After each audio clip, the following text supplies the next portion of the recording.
السلام علیکم۔ ملک میں ایک بار پھر بادل برسنے کو تیار۔ بارش برسانے والا اسپیل آئندہ 2 روز بعد ملک میں داخل ہو رہا ہے۔ کراچی میں گرمی کی شدت میں کمی کب آئے گی؟ کیا آپ حالات حاضرہ سے آگاہی حاصل کرنا چاہتے ہیں؟ خبر کے پیچھے چھپے اصل حقائق جاننا چاہتے ہیں تو ابھی سبسکرائب کیجئے جلمل پاکستان کو اور ساتھ ہی گھنٹی کے نشان پر کلک کر دیں۔ آپ کو بتاتے چلیں کہ ملک میں 21 مارچ کو بارش کا ایک نیا اسپیل داخل ہو رہا ہے اور بارش کا یہ اسپیل 3 دن تک رہنے کا امکان ہے۔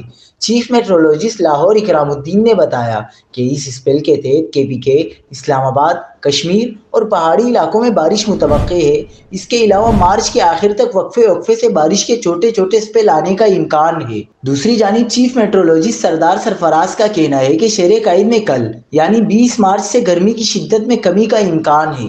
بحیرہ عرب میں سمندری ہوائیں دن میں نہیں چل رہی تھیں، کل سے سمندری ہوائیں بحال ہونے کا امکان ہے۔ چیف میٹرولوجسٹ کا بتانا ہے کہ سمندری ہواؤں کے باعث درجہ حرارت میں کمی متوقع ہے۔